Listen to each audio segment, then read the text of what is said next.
कि सर मेरा सवाल झंडनवाला के ऊपर है।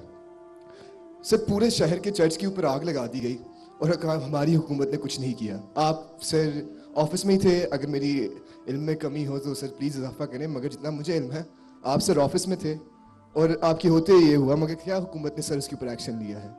जी सर आप गए, आपने सर प्रॉब्ली उनके चर्चेज और के लिए आपने उनको पैसे दे दिए होंगे, मगर क्या ये सोल्यूशन है सर? क्या ये एक लॉन्ग टर्म सोल्यूशन है? कितने सर और मंदिर चलेंगे पाकिस्तान में? कितने सर और ईसाइयों चर्च को आपसे जलाएंगे तो हुकूमत कोई एक्चुअल सोल्यूशन की तरफ आएगी? शुक्रिया। ईसाइयों की एक दीवार छड़िए जड़ाला दे अंदर, या चर्च छड़े ने बंदा एक भी नहीं मरिया, लेकिन उत्थे जाके इंज पिट्टे ने वजीर आजम भी ते वजीर आला भी ते चीफ जस्टिस भी ते सारे जज भी ते सारे वकील भी ते सारे इंज मातम कीता ने जिस तरह इन्हां दा सक्का प्यू मर गया होवे।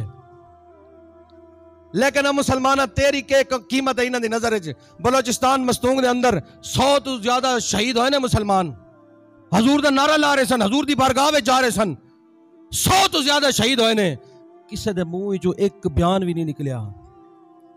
गल समझ गए? ए ने पुत्र उन्हां दे, असिया गुलाम रसूलुल्लाह दे। साडे जिन्ना जे फर्क है, ए दो कौमी नजरिया फिर बन गया, दो कौमी नजरिया फिर बन गया। इस दफा नवा मुल्क नहीं आवेगा पर नवा निजाम जरूर आवेगा।